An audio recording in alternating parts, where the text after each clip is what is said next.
Hello all, welcome to Khushi tales. నేను ఖుషి ఇద్దరం బయటికి వెజిటబుల్స్ కానీ ఎగ్స్ కానీ తీసుకొద్దామని స్టార్ట్ అయ్యామన్నమాట. అప్పటికి టెంపరేచర్ 33-34 అలా ఉండింది. హ్యూమిడిటీ ఫుల్ ఉండింది. మీరు మా ఫేస్లో చూస్తే తెలిసిపోద్ది ఎంత స్వెట్ వస్తుంది అనేది. అక్కడ ఫుల్ హ్యూమిడిటీ అయితే మాత్రం కంపల్సరీ ఉంటుంది.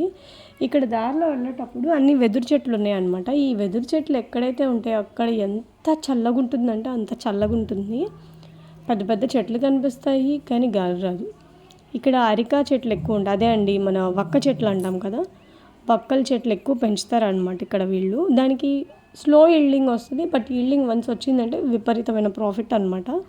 అందుకని ఇక్కడ మోస్ట్లీ వాళ్ళు వక్క చెట్లు, పసుపు, అస్సాం లెమన్, తర్వాత కొన్ని చోట్ల కొండగట్టలు ఉన్న చోట తేయాకులు, ఫ్రీగా మామూలుగా ఉన్న చోట ఏమన్నా ప్యాడీ ఇలా గ్రో చేస్తారనమాట.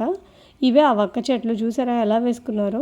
ఇంట్లో కూడా ఒకటి రెండు వేసుకుంటూ ఉంటారు, ఏటో గులాబీ చెట్లు, మందార చెట్లు అన్నట్లు. బుడ్డి మేకోడు కనిపించింది నాకు ఖుషికి. ఇక్కడ యానిమల్స్ ఏంటో పొట్టిగా ఉంటాయి మనుషుల్లాగే, మనుషులు కూడా పొట్టిగా ఉండరు. ఇక్కడ పీజన్స్ అయితే ఇళ్లల్లోనే తిరుగుతాయి. ఎంత కంపరం వేస్తుందో నాకు. Thank you all for watching.